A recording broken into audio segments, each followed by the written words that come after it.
ಭಾರತದ ದಕ್ಷಿಣ ಭಾಗದಲ್ಲಿರುವ ತುಳುನಾಡು ಪ್ರದೇಶವು ತನ್ನ ವಿಶಿಷ್ಟ ಸಂಸ್ಕೃತಿಯು, ಭಕ್ತಿಯು, ಸಾಂಪ್ರದಾಯಿಕ ಆಚರಣೆಗಳ ಮೂಲಕ ಭಾರತದ ಪ್ರಮುಖ ಸಾಂಸ್ಕೃತಿಕ ಪ್ರದೇಶಗಳಲ್ಲಿ ಒಂದಾಗಿದೆ. ಈ ಭಾಗದಲ್ಲಿ ಹಲವು ಶತಮಾನಗಳಿಂದ ಜೀವನಶೈಲಿಯ ಭಾಗವಾಗಿರುವುದು ದೈವಾರಾಧನೆ.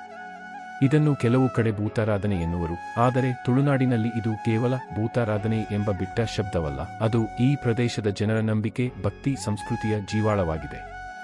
ತುಳುನಾಡಿನಲ್ಲಿ ದೈವ ಎಂಬುದು ದೇವರ ಒಂದು ವಿಭಿನ್ನ ರೂಪ. ಇದನ್ನು ಪುರಾತನ ಕಾಲದಿಂದಲೂ ಪೂಜಿಸುತ್ತಿರುವರು. ತುಳುನಾಡು ಒಂದು ಸಮೃದ್ಧ ಸಾಂಸ್ಕೃತಿಕ ಪ್ರದೇಶ.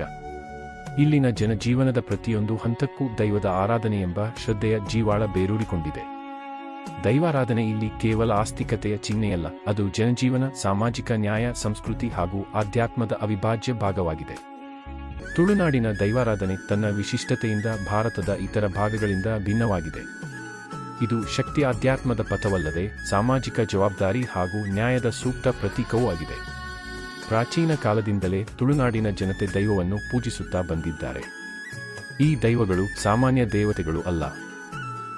ಇವುಗಳ ಹಿಂದೆ ಪವಾಡಮಯ ಕಥೆಗಳು, ಶಕ್ತಿಯ ಸಂಪೂರ್ಣತೆ ಮತ್ತು ಜೀವನೋತ್ತರ ನಂಬಿಕೆಗಳಿವೆ. ದೈವಗಳು ದೈಹಿಕ ರೂಪದಲ್ಲಿಯೇ ನೆಲೆಸಿವೆ ಎನ್ನುವ ನಂಬಿಕೆ ತುಳುನಾಡಿನ ಜನರಲ್ಲಿ ಇದೆ. ನೇಮ ಹಾಗೂ ಕೋಲದ ಮೂಲಕ ಈ ದೈವಗಳು ಭಕ್ತರ ನಡುವೆ ಕಾಣಿಸಿಕೊಳ್ಳುತ್ತವೆ. ದೈವಾರಾಧನೆಯ ಮೊದಲ ಮಹತ್ವವೆಂದರೆ ನ್ಯಾಯ ಸಾಧನೆ. ದೈವಗಳು ವಿಶೇಷವಾಗಿ ನ್ಯಾಯದ ದೈವಗಳೆಂದು ಪ್ರಸಿದ್ಧ. ಈ ನಂಬಿಕೆಗೆ ಅನೇಕ ಪುರಾತನ ಕಥೆಗಳು ಸಾಕ್ಷಿಯಾಗಿವೆ. ನೇಮ ಸಮಯದಲ್ಲಿ ದೈವವು ಭಕ್ತರ ಸಮಸ್ಯೆಗಳನ್ನು ಕೇಳಿ ನ್ಯಾಯ ತೀರ್ಪು ನೀಡುತ್ತವೆ. ಈ ಸಂದರ್ಭದಲ್ಲಿ ಭಕ್ತರು ತಮ್ಮ ಸಮಸ್ಯೆಗಳನ್ನೆಲ್ಲ ಅಚ್ಚುಮೆಚ್ಚು ಹೇಳುತ್ತಾರೆ. ದೈವ ನೀಡುವ ತೀರ್ಪು ಅಂತಿಮ ಎಂದು ಜನರು ಒಪ್ಪಿಕೊಳ್ಳುತ್ತಾರೆ. ಕೇವಲ ಜಾತಕ ದೈವಜ್ಞಾನದಷ್ಟೇ ಅಲ್ಲದೆ ಜೀವಂತವಾದ ನ್ಯಾಯ ವ್ಯವಸ್ಥೆಯಂತಿರುವ ಈ ಕ್ರಮವು ಗ್ರಾಮಗಳಲ್ಲಿಯೇ ಶಾಂತಿ ಸ್ಥಾಪನೆಗೆ ಸಹಕಾರಿಯಾಗುತ್ತದೆ. ಇನ್ನೊಂದು ಪ್ರಮುಖ ಮಹತ್ವವೇನೆಂದರೆ ಸಾಮಾಜಿಕ ಒಗ್ಗಟ್ಟು ಮತ್ತು ಸಮಾನತೆ. ದೈವಾರಾಧನೆಗೆ ಎಲ್ಲಾ ವರ್ಗದ ಜನರು ಸೇರುತ್ತಾರೆ. ಜಾತಿ, ಧರ್ಮ, ಬಡತನ, ಶ್ರೀಮಂತಿಕೆ ಎಲ್ಲವನ್ನೂ ಮೀರಿ ದೈವದ ಮುಂದೆ ಪ್ರತಿಯೊಬ್ಬರೂ ಒಂದೇ ಸಮಾನ ಎನ್ನುವ ನಂಬಿಕೆ ತುಳುನಾಡಿನಲ್ಲಿ ಬಲವಾಗಿರುತ್ತದೆ. ದೈವದ ನೇಮ ವೇಳೆ ಊರಿನ ಪ್ರತಿಯೊಬ್ಬರೂ ಒಂದೇ ಜವಾಬ್ದಾರಿಯಿಂದ ಒಟ್ಟುಗೂಡುತ್ತಾರೆ. ಊರಿನ ಶ್ರೇಯಸ್ಸಿಗಾಗಿ, ತೊಂದರೆ ಪರಿಹಾರಕ್ಕಾಗಿ ಎಲ್ಲರೂ ಸೇರಿ ಈ ಆಚರಣೆಯಲ್ಲಿ ಪಾಲ್ಗೊಳ್ಳುತ್ತಾರೆ. ಇದು ಸಮುದಾಯ ಸಾಮರಸ್ಯವನ್ನು ಬೆಳೆಸುತ್ತದೆ. ದೈವಾರಾಧನೆಯ ಇನ್ನೊಂದು ಅಂಶವೇ ಸಂಸ್ಕೃತಿಯ ಸಂರಕ್ಷಣೆ. ಪಾದ್ದನ ಎಂಬುದು ತುಳುನಾಡಿನ ಶ್ರೇಷ್ಠವಾದ ಜನಪದ ಸಾಹಿತ್ಯ. ಪಾದ್ದನದ ಮೂಲಕ ದೈವಗಳ ಕಥೆಗಳು ತಲೆಮಾರಿಗೆ ಸಾಗುತ್ತಿವೆ. ಪಾದ್ದನದಲ್ಲಿ ಹಾಡುವ ಕಥೆಗಳು ಕೇವಲ ದೈವಗಳ ವೈಭವವಷ್ಟೇ ಅಲ್ಲದೆ ಸಾಮಾಜಿಕ ಮೌಲ್ಯಗಳನ್ನು ಪ್ರತಿಪಾದಿಸುತ್ತವೆ. ಧರ್ಮ, ಧೈರ್ಯ, ಸತ್ಯದ ಅನುಕರಣೀಯತೆಯ ಕಥೆಗಳು ಪಾದ್ದನದ ಮೂಲಕ ಜನಮನದಲ್ಲಿ ನೆಲೆಸುತ್ತವೆ. ಭಕ್ತಿಯ ಭಾವನೆ ಮತ್ತು ಆತ್ಮಶುದ್ಧಿ ಕೂಡ ದೈವಾರಾಧನೆಯ ಪ್ರಮುಖ ಅಂಶವಾಗಿದೆ. ನೇಮ ಸಮಯದಲ್ಲಿ ದೈವದ ವೇಷಧಾರಕನು ದೈವವನ್ನು ಅವತಾರಗೊಳ್ಳುತ್ತಾನೆ ಎಂದು ನಂಬಲಾಗುತ್ತದೆ.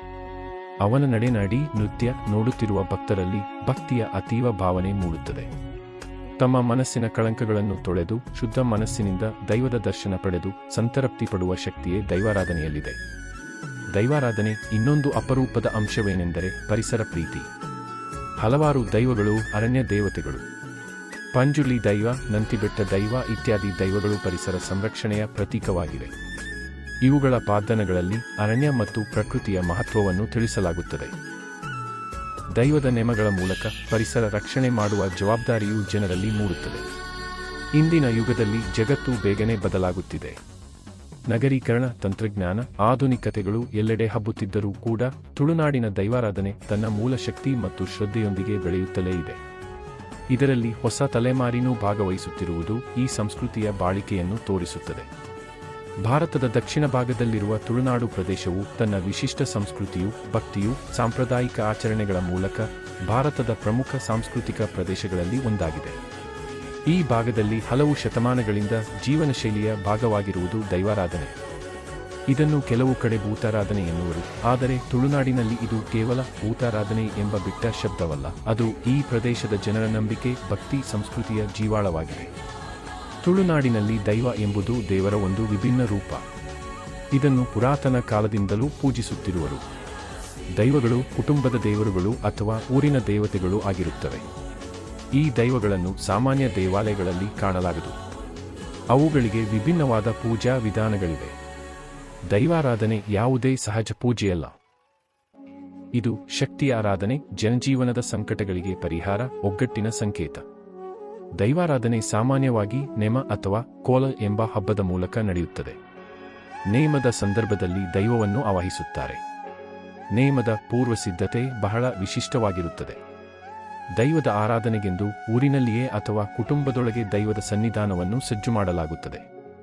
ಅಲ್ಲಿ ದೀಪಗಳು, ಹೂಗಳು, ಬಲಿ, ಆಹಾರಗಳೊಂದಿಗೆ ಪೂಜೆ ನಡೆಸಲಾಗುತ್ತದೆ. ರಾತ್ರಿ ಹೊತ್ತು ಈ ನೇಮ ನಡೆಯುವುದು ಸಾಮಾನ್ಯ. ನೇಮದ ಪ್ರಮುಖ ಹಂತವೆಂದರೆ ಪಾದ್ದನ. ಪಾದ್ದನ ಎಂಬುದು ದೈವದ ಪುರಾಣ ಕಥೆಯನ್ನು ಜನಪದ ಶೈಲಿಯಲ್ಲಿ ಹಾಡುವುದು. ದೈವದ ಮಹಿಮೆ, ಜನರಿಗೆ ಮಾಡಿದ ಉಪಕಾರ, ದೈವದ ಶಕ್ತಿ ಮುಂತಾದವುಗಳನ್ನು ಪಾದ್ದನದಲ್ಲಿ ಹೇಳಲಾಗುತ್ತದೆ. ಈ ಹಾಡುಗಳು ಹಲವು ತಲೆಮಾರಿನಿಂದ ಬಂದಿವೆ. ಪಾದ್ದನ ಹಾಡಿದ ನಂತರ ದೈವದ ವೇಷ ಧರಿಸುವ ವ್ಯಕ್ತಿ ಅವನು ದೈವದ ತನುಮೂಲವಾಗಿ ಶಕ್ತಿಯನ್ನು ಹೊಂದಿದ್ದಾನೆ ಎಂದು ನಂಬಲಾಗುತ್ತದೆ. ದೈವಾರಾಧನೆಯ ವೇಳೆ ದೈವದ ವೇಷವು ಬಹಳ ವಿಶಿಷ್ಟವಾಗಿರುತ್ತದೆ. ಬಣ್ಣ ಬಣ್ಣದ ಬಟ್ಟೆಗಳು, ಅಲಂಕೃತ ತಲೆಯಾಕಲೆಗಳು, ಬಣ್ಣದ ಮುಖವಾಡಗಳು, ಉಗುರುಗಳು, ಬೆಳ್ಳಿಯ ಗಡಿಯಾರಗಳು ಎಲ್ಲವೂ ಸೇರಿ ಅದ್ಭುತವಾದ ವೇಷವೂ ಮೂಡುತ್ತದೆ. ವೇಷಧಾರಕನು ನೇಮದ ವೇದಿಕೆಯಲ್ಲಿ ಪ್ರವೇಶಿಸಿದಾಗಲೂ ಜಗತ್ತಿನ ವ್ಯತ್ಯಾಸವನ್ನು ಬಿಟ್ಟು ದೈವದ ಶಕ್ತಿಯಲ್ಲಿಯೇ ಲೀನನಾಗುತ್ತಾನೆ ಎಂಬ ನಂಬಿಕೆ ಇದೆ. ಅವನ ನೃತ್ಯವೂ ಅತಿ ಪ್ರಭಾವಶಾಲಿಯಾಗಿರುತ್ತದೆ. ಈ ವೇಳೆ ದೈವದ ಶಕ್ತಿ ಅವನಲ್ಲಿ ಪ್ರವೇಶಿಸಿದಂತಾಗುತ್ತದೆ. ಭಕ್ತರು ನೆರೆದಿರುವ ಸ್ಥಳದಲ್ಲಿ ಅವರ ಸಮಸ್ಯೆಗಳ ಬಗ್ಗೆ ಮಾತನಾಡುತ್ತಾನೆ, ಪರಿಹಾರಗಳನ್ನು ನೀಡುತ್ತಾನೆ. ಈ ಘಟನೆಯನ್ನು ವಿಚಾರ ಎಂದು ಕರೆಯಲಾಗುತ್ತದೆ. ದೈವ ಅವರ ಸಮಸ್ಯೆಗಳ ವಿಚಾರಣೆ ಮಾಡುತ್ತಾನೆ ಮತ್ತು ತೀರ್ಪುಗಳನ್ನು ನೀಡುತ್ತಾನೆ. ಜನರು ಕತ್ತರಿಗೊಳ್ಳುತ್ತಾರೆ, ಕಣ್ಣೀರು ಹರಿಸುತ್ತಾರೆ ಮತ್ತು ಭಕ್ತಿಯಿಂದ ಅವರ ಸಂಕಟಗಳನ್ನು ಹೇಳುತ್ತಾರೆ. ದೈವಾರಾಧನೆಯ ಮುಖ್ಯ ಉದ್ದೇಶವೆಂದರೆ ಭಕ್ತರ ಸಂಕಷ್ಟಗಳಿಗೆ ಪರಿಹಾರ, ಊರಿನಲ್ಲಿ ಶಾಂತಿ ಮತ್ತು ಸಮ್ಮಿಲನ, ಕುಟುಂಬದ ಕಲ್ಯಾಣ. ಹಲವಾರು ಕುಟುಂಬಗಳು ತಮ್ಮ ಕುಲದೈವಗಳನ್ನು ಶ್ರದ್ಧೆಯಿಂದ ನೆನೆಸುತ್ತವೆ. ಕೆಲವೊಮ್ಮೆ ದೈವಾರಾಧನೆಗೆ ಊರಿನ ಎಲ್ಲರೂ ಸೇರಿ ಒಟ್ಟಾರೆ ಪಾಲ್ಗೊಳ್ಳುತ್ತಾರೆ. ಇದರಿಂದ ಎಲ್ಲರಲ್ಲಿಯೂ ಶ್ರದ್ಧಾ ಭಾವನೆ ಮೂಡುತ್ತದೆ. ತುಳುನಾಡಿನಲ್ಲಿ ಪ್ರಸಿದ್ಧ ದೈವಗಳಲ್ಲಿ ಪಂಜುರ್ಲಿ ದೈವ, ಜುಮಾದಿ ದೈವ, ಬೊಬ್ಬರ ದೈವ, ಕೋಡುಂಗಾಳ ದೈವ, ಕಲುಕ್ರಿ ದೈವ ಮೊದಲಾದವುಗಳು ಪ್ರಮುಖವಾಗಿವೆ. ಪಂಜುರ್ಲಿ ದೈವವನ್ನು ಅರಣ್ಯದ ರಕ್ಷಣೆಯ ದೇವತೆ ಎಂದು ನಂಬಲಾಗುತ್ತದೆ. ಜುಮಾದಿ ದೈವ ಅನ್ಯಾಯದ ದೈವವಾಗಿ ಪ್ರಸಿದ್ಧ. ಪ್ರತಿಯೊಂದು ದೈವಕ್ಕೂ ತನ್ನದೇ ಆದ ಪಾದ್ದನಗಳಿವೆ, ತನ್ನದೇ ಆದ ನೇಮದ ಆಚರಣೆಗಳಿವೆ. ಇಂದು ಕೂಡ ತುಳುನಾಡಿನಲ್ಲಿ ದೈವಾರಾಧನೆ ತನ್ನ ಮೂಲವಾದ ಶಕ್ತಿ ಹಾಗೂ ಶ್ರದ್ಧೆಯೊಂದಿಗೆ ಸಾಗುತ್ತಿದೆ.